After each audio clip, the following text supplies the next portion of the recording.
iniziamo. Buonasera a tutti e benvenuti a Capodanno e Sos Poetas. Questo è il primo dei due incontri di stasera dedicati al tema della rivoluzione.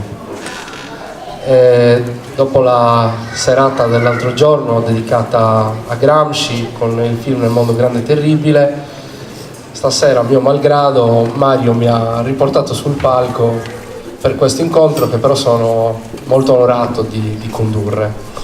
Al mio fianco Alessandra Marchi, dottore di ricerca all'Università di Parigi, collaboratrice adesso dell'Università di Cagliari, una delle fondatrici del Gramsci Lab, segreteria della Summer School gramsciana, Cosimo Zene, professore antropologo dell'Università SOAS di Londra. Con loro proviamo a parlare di Gramsci e il mondo, di Gramsci e le rivoluzioni, di come Gramsci è visto oggi nel mondo contemporaneo. Vorrei partire con un piccolo ragionamento. Quando Mario mi ha chiesto di condurre questo incontro e di fare questa chiacchierata con Cosimo e Alessandra, io ho pensato da dove si può partire per parlare di Gramsci e delle rivoluzioni. E quello che ho pensato è, la prima cosa che ho pensato è, dov'era Gramsci, Antonio Gramsci, partito da Ghilarza, anzi da Cagliari perché studiava a Cagliari, quando Maresciallo Kerensky saliva la scalinata del palazzo d'inverno a San Pietroburgo. Cioè, dov'era Gramsci quando c'era la rivoluzione russa? Era a Torino, Gramsci era a Torino, dove c'era un grandissimo fermento. I suoi compagni con cui discuteva tutti i giorni erano Tasca, Terracini, Salvemini, Palmiro Togliatti, un po' di meno, però anche lui. C'era un movimento operaio che stava crescendo in quel periodo, una coscienza di classe che si sviluppava in maniera potentissima in quella città che era la grande città industriale italiana. Lui era un giornalista, una penna finissima sul Grido del Popolo, e da lì a poco sarebbe nato l'Ordine Nuovo, un grandissimo, importantissimo giornale, il giornale della svolta per Gramsci. Per cui partirei proprio da questo e poi chiederei a Cosimo di introdurre questo argomento. Cioè, Gramsci, per quanto oggi lo studino tantissimi nel mondo, sia il più tradotto nelle lingue dall'italiano insieme a Dante, il più tradotto nel mondo, ci sono mi sembra 17-18 mila testi in inglese su Gramsci, cioè una cosa immensa. Gramsci era innanzitutto una persona attiva che viveva nel mondo, cioè era un vero rivoluzionario, nel senso che per lui non si trattava di teoria, per lui la lotta di classe era un fatto che doveva accadere. I cambiamenti erano cambiamenti reali che accadevano nella vita, non erano solo sui testi. Partirei da lì per andare nel mondo, dalla Sardegna, e chiederei a Cosimo di raccontarci quanta Sardegna c'è nel Gramsci che poi lui ha ritrovato in giro per il mondo. Una bella domanda e anche una sfida. Forse dovrei tornare proprio al Gramsci delle lettere, ed è strano perché non ci siamo messi d'accordo su questo.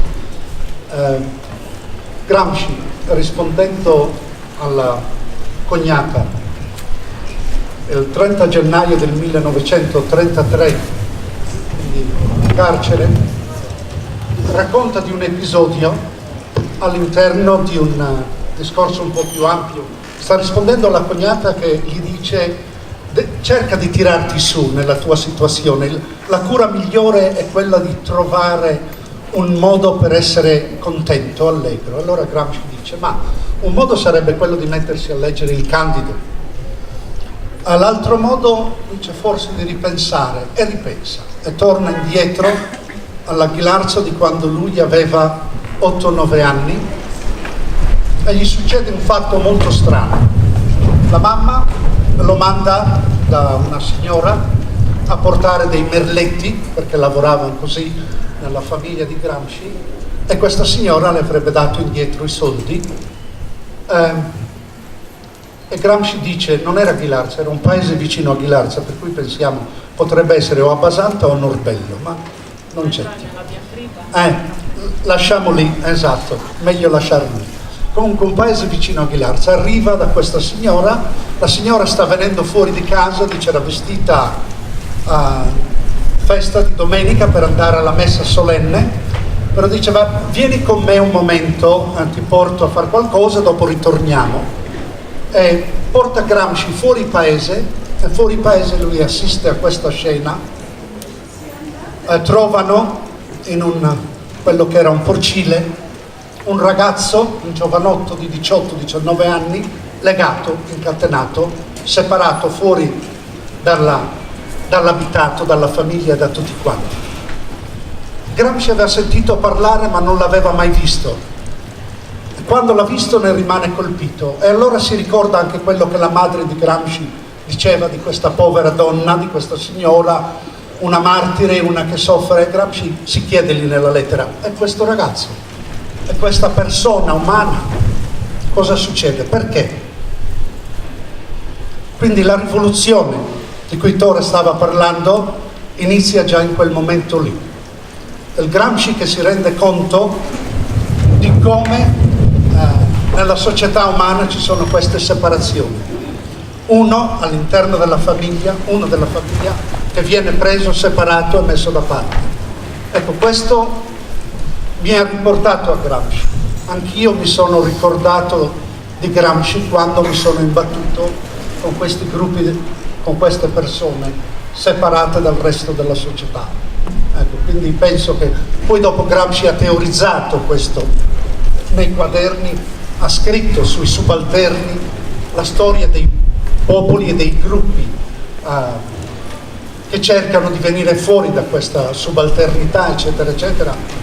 Ma anche in quella teoria c'era molta pratica, ed è questa pratica vissuta e questa vita che lo ha spinto. E mi fermo lì per adesso. Grazie.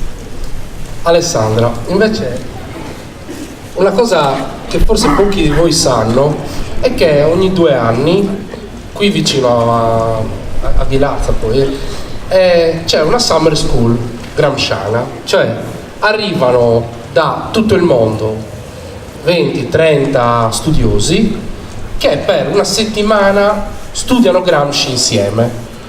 L'anno scorso io ho avuto la fortuna di lavorare lì come giornalista, fare un po' la restituzione di quello che era successo in quella settimana, e mi ha meravigliato moltissimo che venissero da così lontano a studiare Gramsci, cioè uno non se l'immagina. Pensa che a noi girava in Nova, conoscete lo Gramsci? Boh, sì, lo sentite. Invece poi vedi uno che arriva da Buenos Aires e dice: sì, io guarda, so tutto, e sa tutto anche di Ghilarza. Questa è una cosa che ti sorprende.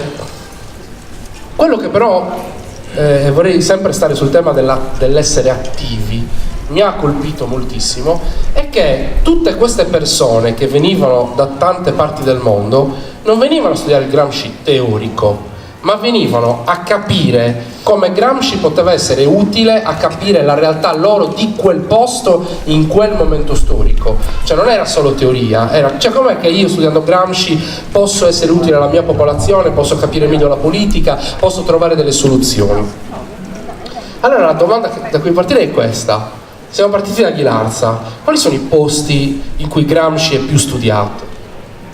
Allora, penso che siano pochi i posti dove Gramsci non sia studiato in qualche modo. Sicuramente oggi l'America Latina sta dando un apporto fondamentale agli studi gramsciani, però non dobbiamo dimenticare, magari puoi parlarne anche Cosimo, di tutti gli studi postcoloniali dei cultural studies che hanno dato veramente un grande impulso agli studi gramsciani nel mondo, ma soprattutto anche alla ripresa degli studi in Italia, perché in Italia ovviamente c'è tutta un'altra storia anche legata alla politica, all'eredità politica di Gramsci, che si è riflessa ovviamente negli studi gramsciani nostrani, diciamo. Qui c'è una fortissima scuola filologica, altrove è vero che io dico a volte si dà un po' più di giustizia a Gramsci, che era un uomo fatto di pensiero e pratica, cioè non possiamo pensare, Gramsci lo ricorda sempre, che un filosofo sia, lui dice tutti possiamo essere filosofi, no?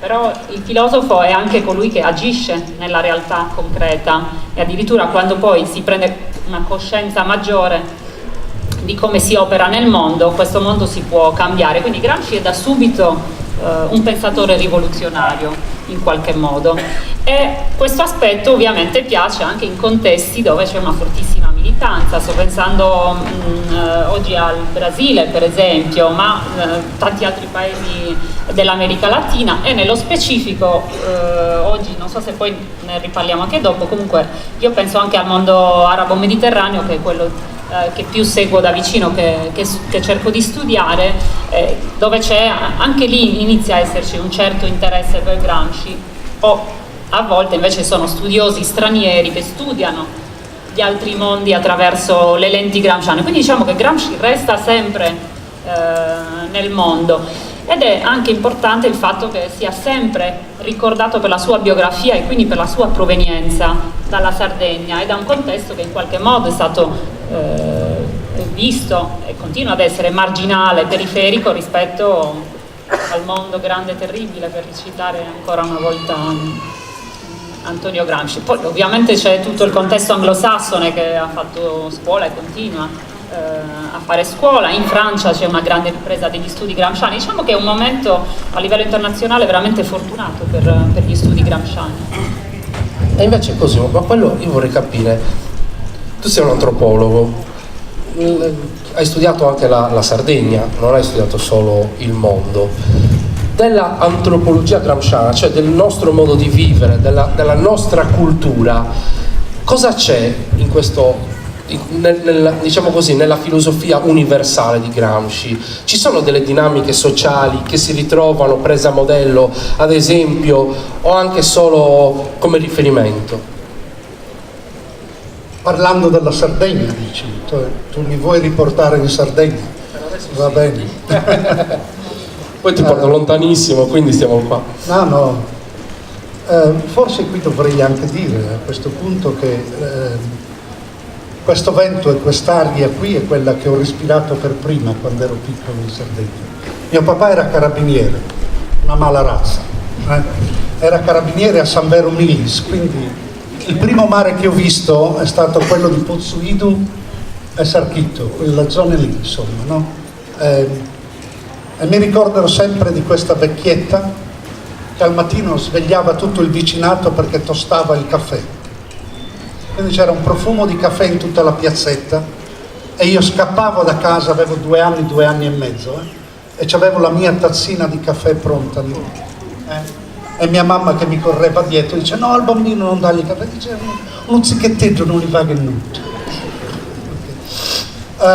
Non lo so, io penso che sono queste realtà qui che ci aiutano dopo, se vuoi, uscendo ho lasciato la Sardegna a 16 anni e poi ritorno ogni tanto, e sono ritornato.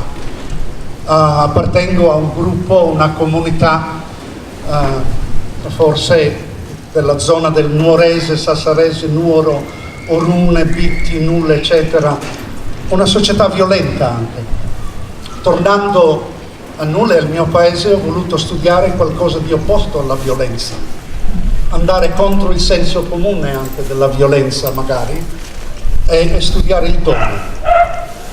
Cioè, perché non siamo bravi solo a ucciderci, sappiamo anche volerci bene quando cambio l'Ucherimus. Settada in mano, savaradura, cioè quegli aiuti lì che possono essere anche senso comune, Gramsci direbbe, no?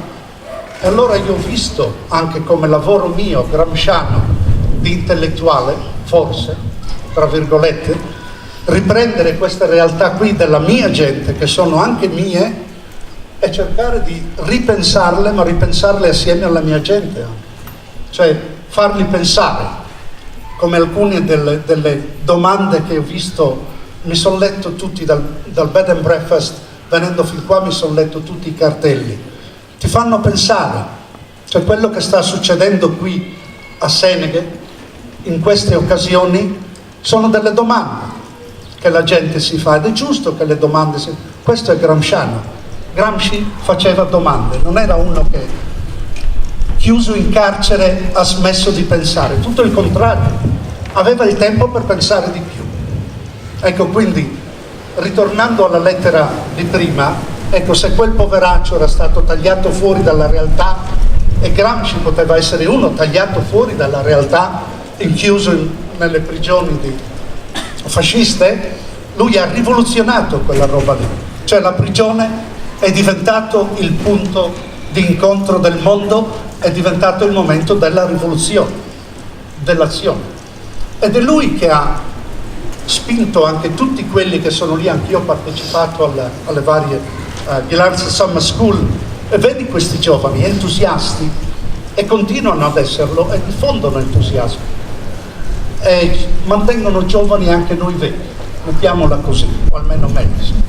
Ecco, quindi da quel punto di vista è una rivoluzione che continua, è una rivoluzione che non finisce mai, finché ci sarà uno come quel ragazzo di Ghilarza chiuso in un porcile da liberare, da aiutare, da conoscere almeno, da capire, la rivoluzione deve andare avanti.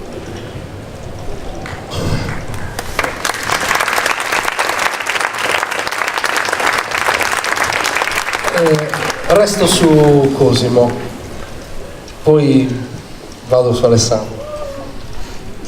Siamo partiti dalla Sardegna, però arriviamo ai tuoi studi. Faccio una parentesi. Un po' di anni fa, non so se vi ricordate, la trasmissione Turisti per caso, c'era Susi Bledi in Messico, e Susi Bledi entra in un negozietto e trova delle figurine di Gramsci, adesivi, che erano lì in vendita come se fossero una cosa proprio tipica loro. A Ales, alla biblioteca gramsciana dei Fratelli Manias, ho visto una cartolina della Corea del Nord con Gramsci con gli occhi a mandorla.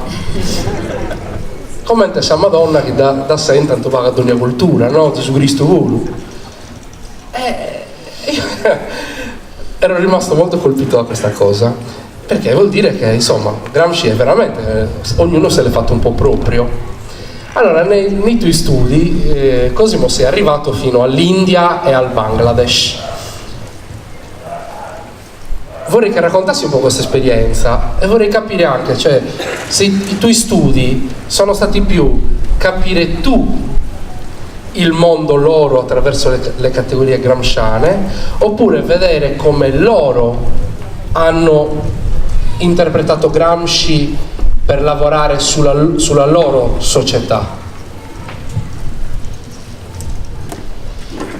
Il movimento è doppio qui ovviamente, no? Perché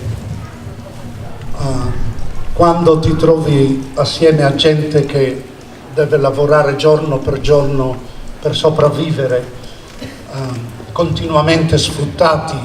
E io in India e in Bangladesh ho studiato un gruppo che sono conosciuti qui in Italia come intoccabili, che non sono gli intoccabili perché sono là in alto, ma sono intoccabili perché se li tocchi ti sporchi, oppure chiamati anche Dalits. Dalits è il nome che loro si sono dati, perché vuol dire oppresso, schiacciato e distrutto. Quindi fanno parte della società delle caste indiane. Molti di loro viaggiano anche, nel senso che si spostano da una religione all'altra, eccetera. E io ho studiato soprattutto, non solo, ma soprattutto anche il loro mondo religioso, e Gramsci li ha aiutato moltissimo, anche nel suo modo di vedere, di capire la religione, e perché la gente usa la religione, come la usa, e come diventa una metafora di tante altre cose. Perché questi intoccabili che appartengono alla religione indù vogliono essere indù quando è proprio quella religione che gli spiace. Ed è interessante vedere come loro prendono questa religione e la trasformano, quasi, la capovolgono completamente in certe situazioni. Per esempio loro non possono andare a scuola, non possono studiare, non possono senz'altro usare il sanscrito, che sarebbe come quando una volta il prete usava il latino in chiesa, ecco, allora loro usano i dialetti, usano le loro lingue normali, però si fanno i loro preti e fanno le loro celebrazioni. Una delle cose a cui io ho partecipato quando ero lì, mentre studiavo questo gruppo, era il momento delle elezioni. Uno dei capi in Bangladesh, il gruppo più grosso, è quello musulmano, quindi quello che è il chairman, che voleva i voti di questi gruppi qui, dice: vabbè, io vi do i voti, cosa volete? Vi do una scuola, vi faccio un ponte, un pozzo di acqua, eccetera, così. E loro dicono: no, noi vogliamo un tempio, noi vogliamo un tempietto in mezzo alla nostra piazza. Un tempio? Dice: ma cosa ve ne fate? Che cavoli volete? Mi ci sono voluti 6 mesi per capirlo, ok? Cioè il discorso proprio che se tu, per essere una persona umana e per entrare nel tempio e per essere vicino a Dio, allora ti dimostri come persona umana, ma allora io voglio anche il tempio, perché è quella la cosa importante per me. Io voglio essere una persona umana. Se per essere umani ho bisogno di un tempio che dimostri la mia umanità, allora mi fa il tempio, così sono una persona umana. Ecco, quindi questo discorso di umanità, in fondo, che ritorno ancora alla lettera di Gramsci e al pensiero di Gramsci, che lavora molto, continuamente su questo fatto. Essere umano, cosa vuol dire essere una persona umana? O cosa vuol dire essere sempre trattato da subumano, sottoumanità? Il fatto che loro adesso, per esempio, si chiamino Dalit, schiacciato, oppresso, eccetera, quello è già un movimento gramsciano. Gramsci lo dice questo. Cioè lo studioso, colui che studia questi gruppi, deve guardare anche le cose più piccole, minute, che fanno capire che questi si stanno ribellando. Ecco, nella loro storia ci sono molti momenti in cui loro ci aiutano a capire questo. Ma adesso taglio, perché sennò parlo solo io e lascio la parola a Alessandra. Ci sarebbe molto da dire, ma dopo riprendiamo. Stiamo sempre in questo contesto. Gramsci è molto importante anche negli studi che riguardano un'area molto vicina a noi e su cui ci sarebbe molto da dibattere, che è l'area mediterranea, che negli ultimi 10 anni è stata caratterizzata da una serie di rivoluzioni che vengono dette diciamo, accumulate in una sorta di primavera araba. E anche in questo caso lo studio attraverso le categorie gramsciane è uno studio che si ritrova nell'attività, cioè in quello che accade realmente. Lì non è, e lo sappiamo tutti perché lo viviamo tutti i giorni anche nei dibattiti che arrivano fin qui da noi, è successo qualcosa, anche se non vogliamo forse accettarlo. È più facile pensare alle categorie del musulmano terrorista piuttosto che pensare che queste sono nazioni in cui c'è una generazione che è poi molto vicina alla nostra, no? Di quarantenni tra i 25 e i 40 anni che vorrebbe togliersi quelle stesse catene di cui parlava prima Cosimo. Alessandra, tu hai studiato in particolare quest'area qua, ci racconti un po' qual è l'esperienza che hai avuto?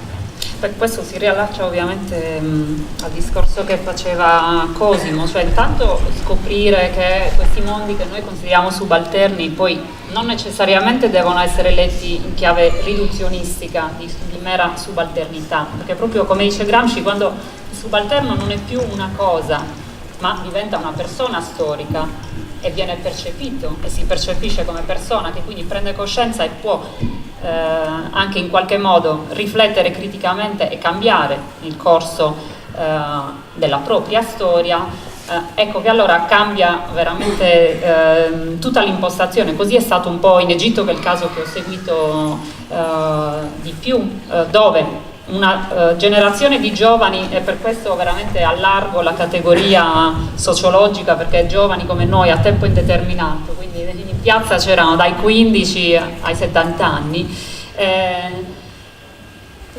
Sicuramente dopo un processo di riflessione critica su quanto avveniva, e quindi contro quella presunta passività araba che ti fa vivere sotto un dittatore ne saresti contento, o sotto l'Islam che determina come tu devi essere. Queste sono veramente delle stereotipizzazioni molto forti del mondo islamico.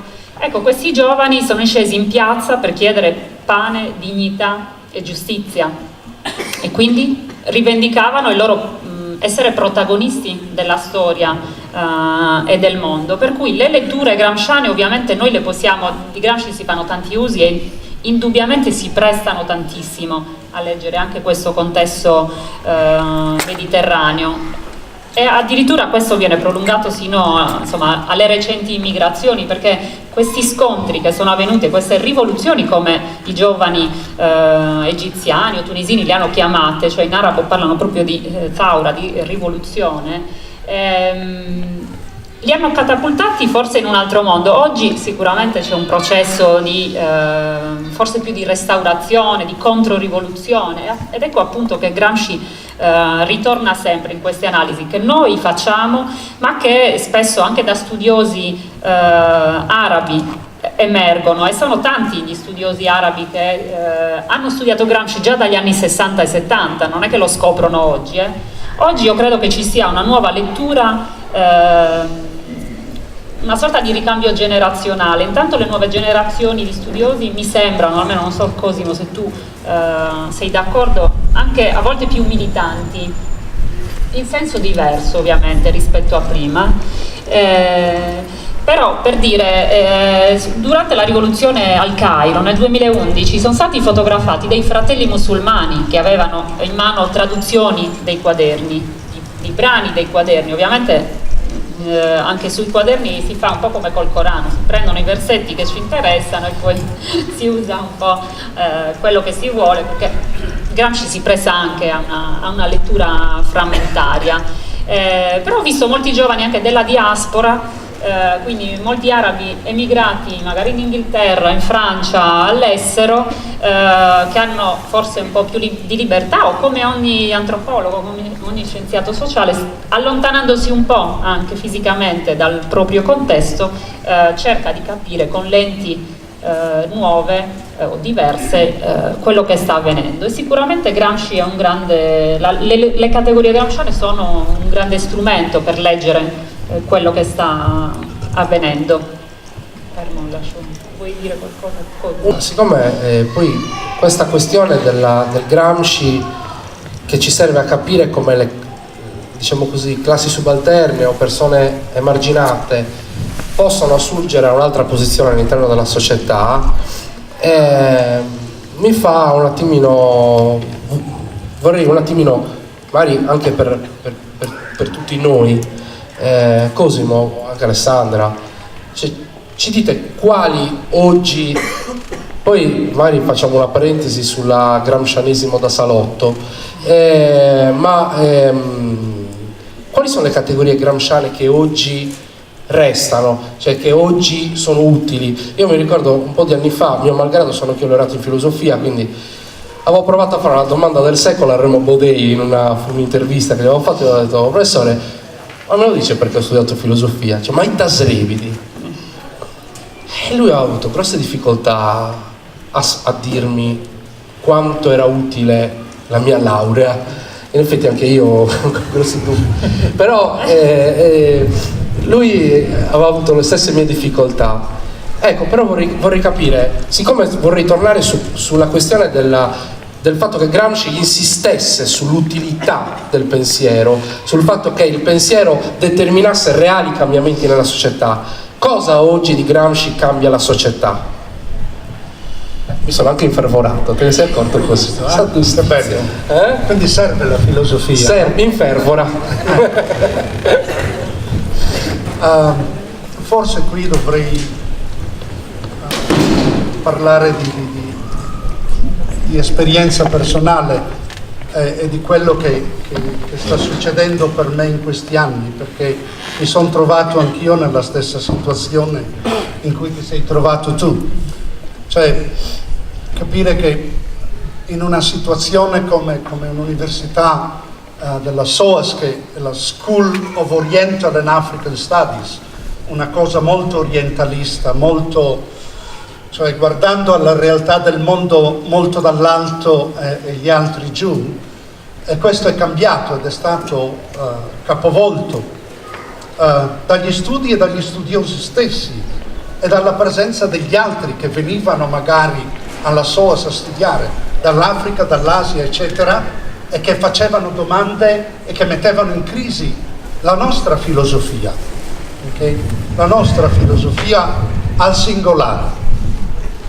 Io ho lottato in questi anni gramscianamente, senza citarlo mai, perché sennò non sarei riuscito a farlo, ma ho messo un corso di laurea in quella università che si chiama appunto BA in World Philosophies, cioè un corso di laurea sulle filosofie al plurale del mondo, filosofie.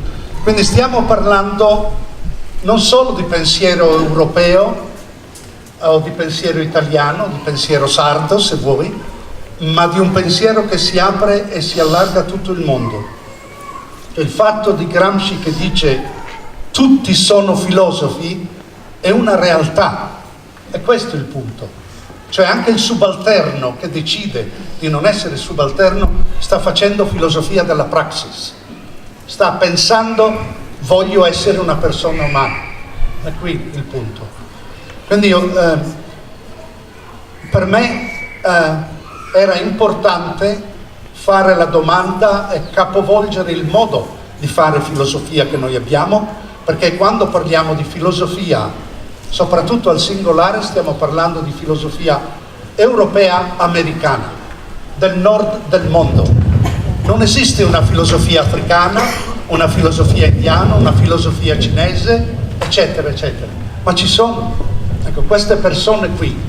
Uno degli altri lavori che ho fatto prima e come parte di questo, era quello di prendere un grande, tu mi hai detto prima, ci sono questi che rispondono. C'è stato colui che ha scritto la Costituzione indiana, era un intoccabile. Gandhi ha dovuto metterlo suo malgrado e questa persona qui ha lottato con Gandhi.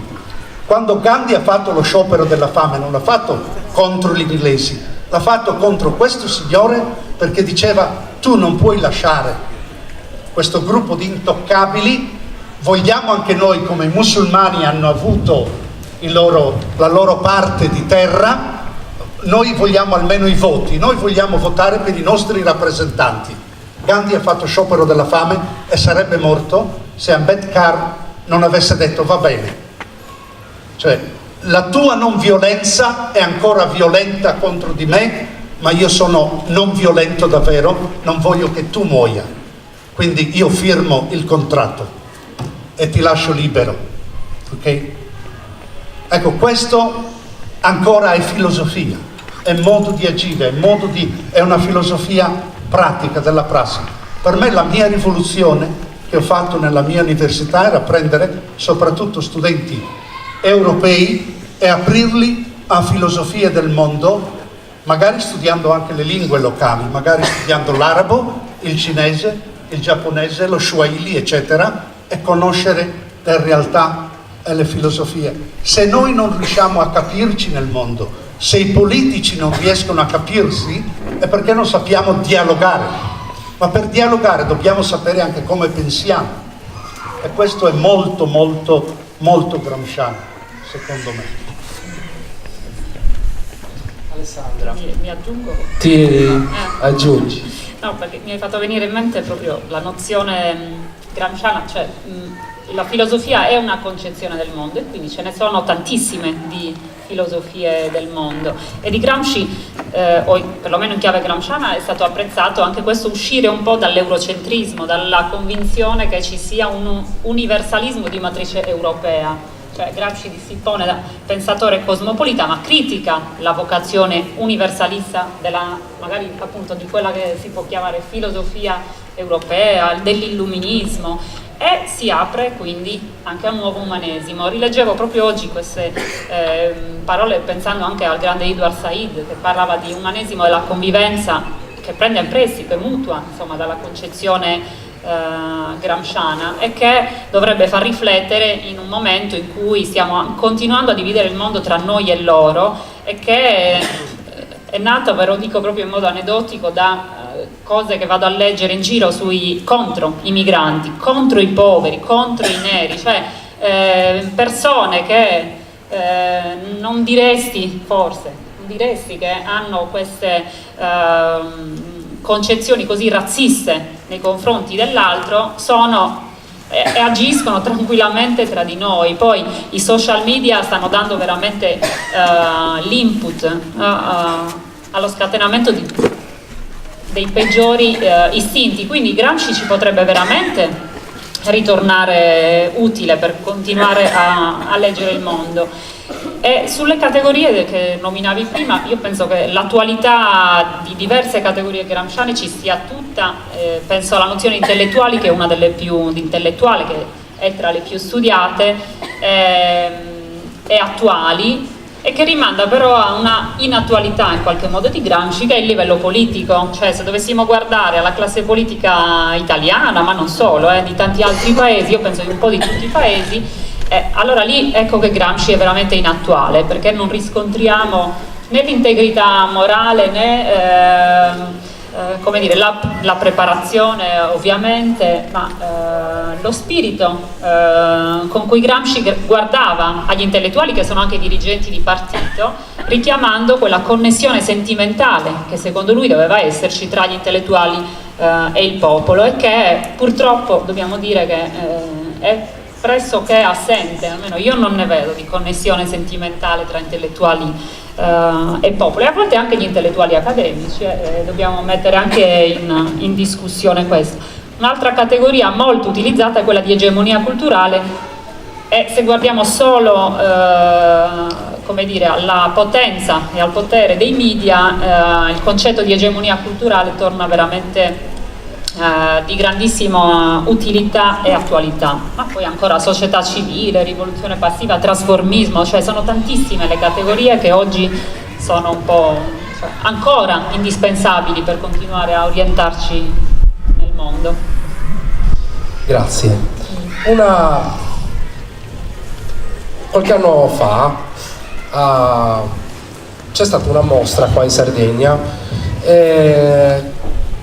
su Che Guevara, si chiama Mostra in Mercado.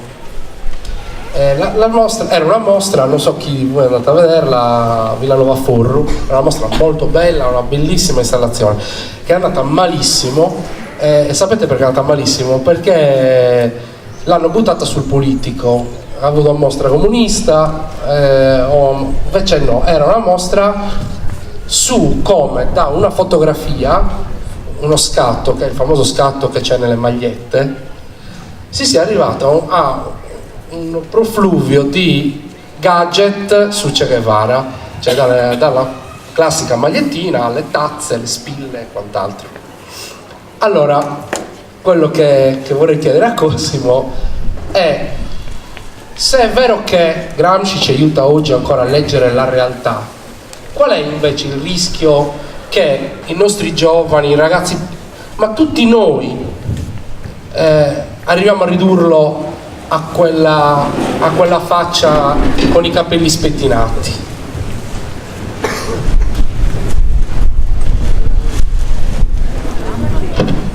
Questa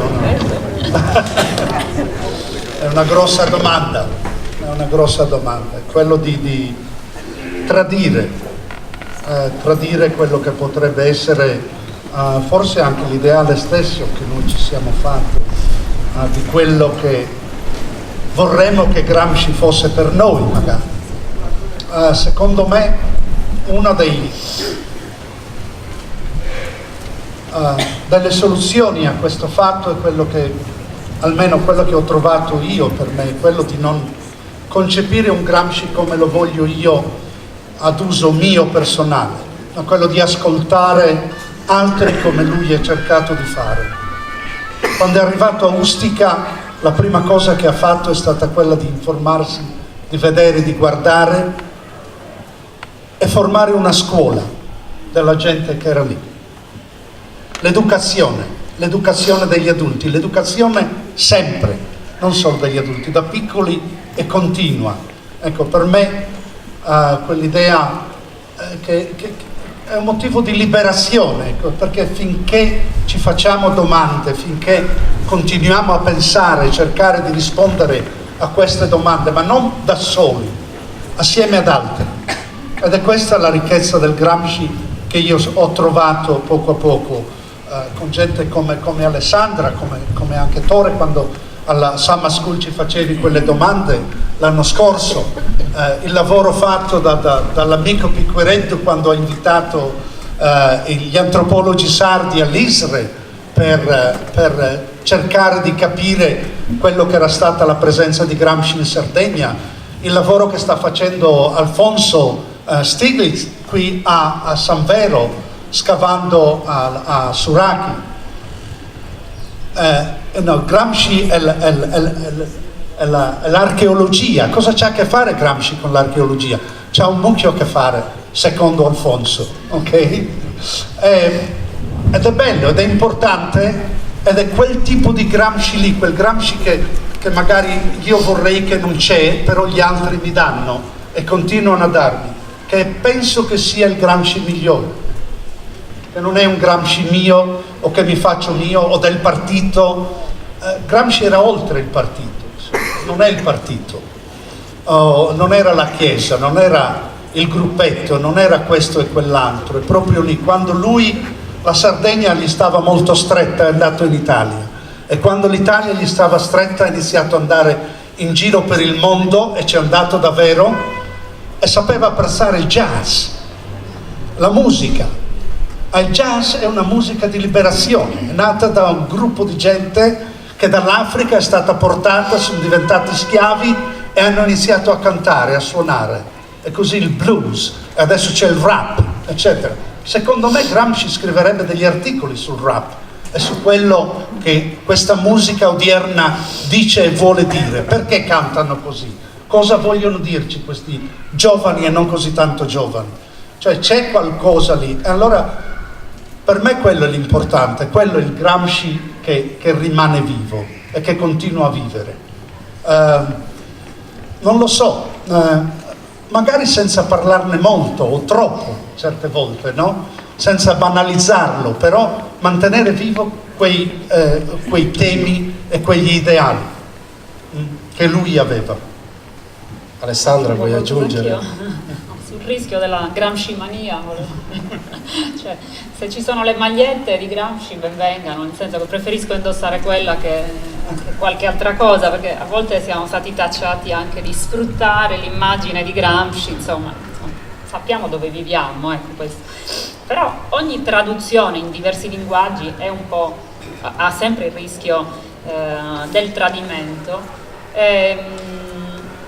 Questo adesso non c'entra con un'altra cosa che voglio dire, che quando diciamo che Gramsci va oltre il partito, la politica, io invece rivendico un Gramsci comunista, perché cioè, questa parola sembra che sia diventata lo spauracchio di chissà che. Cioè Gramsci era comunista, parla di dittatura del proletariato, dirà anche che va tradotta diversamente in Italia dalla Russia, perché lui è sempre molto attento al contesto locale, però non possiamo prescindere dal suo retroterra e dall'orizzonte anche utopico che lui aveva veramente di costituire una nuova società, di cambiare egemonia. Quindi oggi io credo che un rischio grande sia quello di sdoganare un altro Gramsci, cioè ho sentito parlare di un Gramsci liberale, di un Gramsci non marxista, ora insomma stiamo anche un po' esagerando con questa apertura di Gramsci.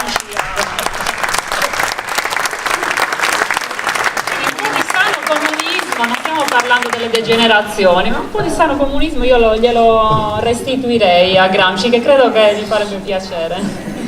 Sono sicuro che gli farebbe piacere. No, lì sono pienamente d'accordo. Il problema è un altro, come sappiamo, quando io mi riferisco adesso in questi termini qui, forse sono da troppi anni in Inghilterra, per cui quando si parla di sinistra dico ma quale sinistra? Quello sì. Ma quale sinistra? Anche qui, Vabbè, quelle vostre va arrangiate, io penso a quella di là, cioè questi giovani che cercano una sinistra che non c'è, cioè never mind comunismo, che comunismo?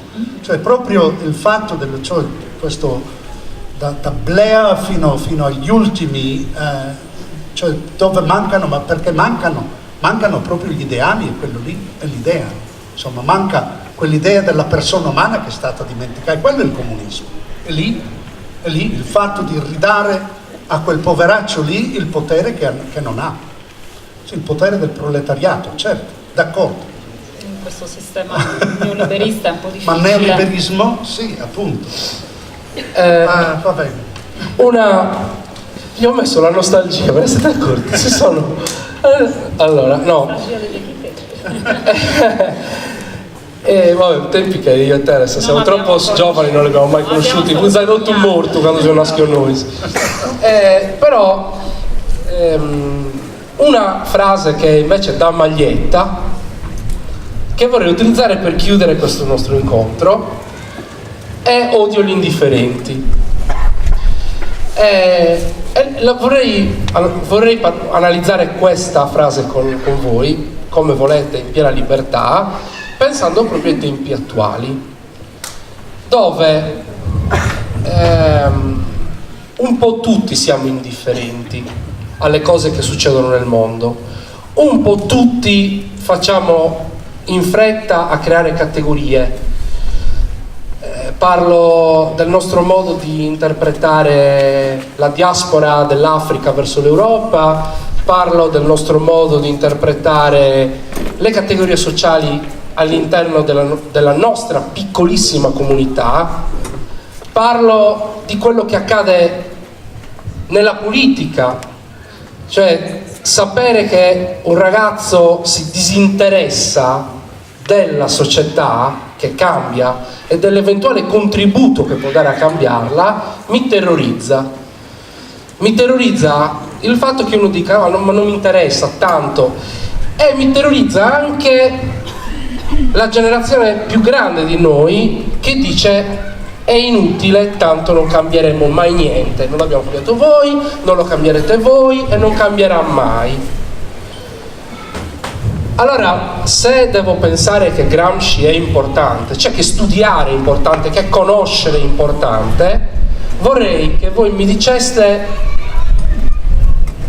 perché è giusto dire che devi odiare gli indifferenti e come ognuno di noi, studiando, leggendo, informandosi, può abbattere questo muro di indifferenza che sta diventando una cosa quasi normale. Quanta domanda, Cioè vi siete... Tanto è nuda.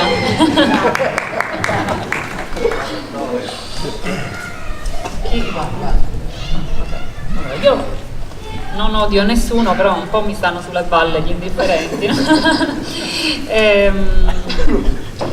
Oggi come oggi, cosa riprendere di questa lezione gramsciana che ha scritto da giovanissimo, tra l'altro, Qualcuno confonde le date, ma insomma questo è stato scritto nel 1916, in un periodo realmente rivoluzionario, ma da una persona così giovane, che è un po' tutto quello che ha raccontato Cosimo, cioè uno che vede che vicino a casa sua c'è un ragazzo legato, e inizia a riflettere sulla condizione delle altre persone.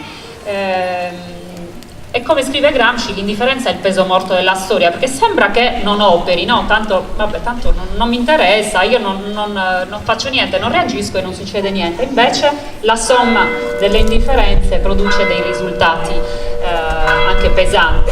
Di questi tempi, non lo so, tutti sembrano interessati, ma fondamentalmente l'indifferenza continua ad agire, perché poi se a una critica non accompagni anche un'azione e un atteggiamento anche concreto, è un po' difficile. Io faccio un esempio che magari non c'entra molto con Gramsci, ma sulla raccolta differenziata.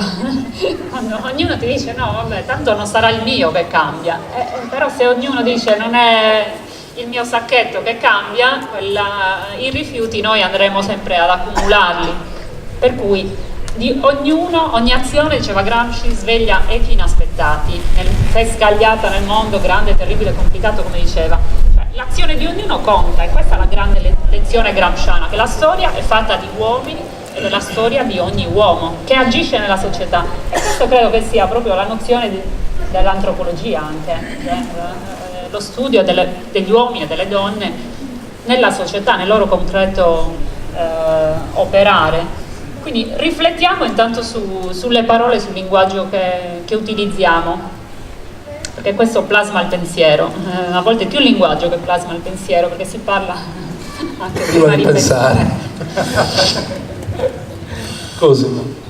Qualche volta è difficile anche, soprattutto quando c'hai dischetti diversi di pensiero, e allora a un certo punto inizia a diventare problematico. Quando penso all'utopia, così come mi vengono in mente varie persone, tra queste varie forse uno lo conoscete perché ha girato molto qui per la Sardegna, ed è uno senz'altro, io penso che fosse incapace di odiare, però era un utopico al massimo, al 100%, fino alla fine, Giorgio Baratta. Il modo con cui lui parlava, pensava, discuteva di Gramsci e metteva gente assieme a parlare di Gramsci e cercare di terra Gramsci. Lo sappiamo com'è, per lui era importante questo movimento che aveva creato dalla Sardegna al mondo e dal mondo alla Sardegna. È utopia, è chiaro che è utopia. Cosa vuol dire? Faremo qualcosa? Ma che... Eppure continuava, andava avanti e spingeva, e ha spinto molti. Per me quello lì, tornando a quello di cui parlavo prima, di quel tale di cui parlavo prima, di Ambedkar, che ha scritto la Costituzione indiana, quest'anno è il 70° della liberazione dell'India, anche dell'indipendenza dell'India dagli inglesi, eccetera. Ambedkar diceva i poveri hanno bisogno di speranza. Lui usava la parola in Marathi, che era la sua lingua, e dopo la diceva in inglese, hope. Così capivano gli uni e capivano gli altri, quelli di bassa casta e quelli alti. Cioè, e questo è il fatto che quando non abbiamo più speranza, più visione più in là del nostro naso, che ci perdiamo e diciamo no, la vita finisce qui. Non finisce qui, non finisce qui. Perché dopo anche la lotta, la rivoluzione, tutto il comunismo stesso non hanno più senso. Hanno senso proprio per questo, perché c'è utopia. Se rinunciamo all'utopia, penso che possiamo anche rinunziare a vivere, da un punto di vista gramsciano, cioè più utopico di quello lì, chiuso in 4 mura, e continuare a pensare e col pensiero andare oltre, ricordando quello che il pubblico ministero gli aveva detto: dobbiamo impedire a questo signore qui di pensare per 20 anni. Beh, si sono sbagliati, ecco, non mi ricordo neanche più il nome, Ingrao, l'unica roba, Isgrò, l'unica cosa per cui è rimasto famoso è quello lì, per aver detto quello a Gramsci, e Gramsci lo ha provato che si era sbagliato. Ecco, questa è utopia nella sua realizzazione in fondo, no? Quindi Gramsci mi dà speranza che pensare non è una perdita di tempo e che l'utopia può sfondare anche muri, e forse qualche volta porte aperte, sì, perché no, ma anche muri.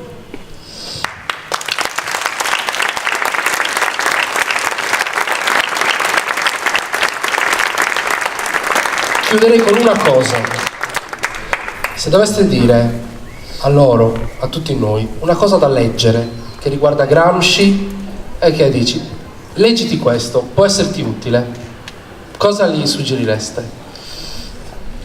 Non era preparata, quindi vi ho messo nei casini. No. È che è difficile pescare. È molto difficile, però allo stesso. Sono partito con una lettera di Gramsci. Anche qualcosa che non c'entra con Gramsci. E ritorno alla lettere, le lettere di Gramsci. Mi ricordo che quando ero ragazzino, ancora alle elementari, io ho seguito Gramsci un po' attorno, sono finito anche a Ghilarza alla fine della mia vita, ho vissuto anche per un periodo, ho fatto l'elementare a Uras e avevo un buon maestro all'elementare, un socialista, non era comunista, era un buon socialista, quindi potevamo leggere, avevamo una copia, forse come si dice, non completa probabilmente, delle lettere di Gramsci, con i pochissimi libri che avevamo, perché ce n'erano pochi allora, ecco, e avevamo questa. Anch'io allora avevo 8-9 anni e ho iniziato lì a leggere Gramsci. Io tornerei a quelle lettere lì, per me dice molto, assieme ai quaderni. Sì, si possono leggere e rileggere i quaderni, ma iniziate con le lettere, per me dicono molto. Sì. Adesso mi è sfuggito, a parte, vabbè, sono tantissimi ovviamente gli scritti, ora penso forse più a una collezione di scritti di Gramsci sulla Sardegna, perché sono illuminanti i suoi scritti, anche questi precedenti al carcere, ma anche sulle condizioni di sfruttamento e di colonizzazione in qualche modo della Sardegna, che credo che, non per fare ovviamente, per riportare l'acqua al nostro mulino, non è quello l'intento, ma per dire che certi processi sono accaduti da noi, continuano ad accadere altrove, ce lo dimentichiamo quando succede agli altri, ma ci insegnano molto della nostra storia, di chi siamo e del patrimonio che abbiamo avuto. Io quando ho scoperto Gramsci sui 20 anni, eppure sono di Ghilarza, avevo iniziato a fare una tesi di laurea proprio sulla memoria mancata di Gramsci a Ghilarza, perché quando ho letto solo la biografia di Fiori, quella è un consiglio assolutamente insuperabile, leggere la biografia di Gramsci di Peppino Fiori, mi ha aperto un mondo e ho detto: ma com'è che questo paese invece è così indifferente, cioè amorfo? Ovviamente da ragazzina mi sembrava di vivere chiusa in un convento, apre il mondo. A Ghilarza c'avevate le frasi del Duce. Appunto, e quindi dicevo, com'è che i ghilarzesi quando non c'erano ancora murales in Sardegna, a Ghilarza c'erano delle scritte enormi. Dico, ma dove sono finiti? È apposta il contrasto, il contrasto era molto, quindi non mi meraviglio. No, questi contrasti ci sono ancora oggi sparsi un po' dappertutto. La questione meridionale anche, certo. Visto che parlavamo del Mediterraneo, della situazione in Italia, è la questione meridionale che si ripete ancora adesso, oggi, perché c'è ancora un meridione, non è andato via, ecco. Quindi anche la questione meridionale di Gramsci è interessante. Io li ringrazio Alessandra, ringrazio Cosimo. E se posso chiudere con una cosettina piccola che abbiamo messo nel film, no, quando lui scrive al figlio, gli manda l'orologio, no? E il figlio gli dice: io ho paura di usare quell'orologio, e lui gli dice: non aver paura di usare quell'orologio è per te, e se non lo usi non ne farai mai niente. È un po' un invito ad agire. Se ha senso questo incontro e il tema della rivoluzione, è che forse tutto questo è un po' un invito ad ognuno di noi ad agire. Grazie.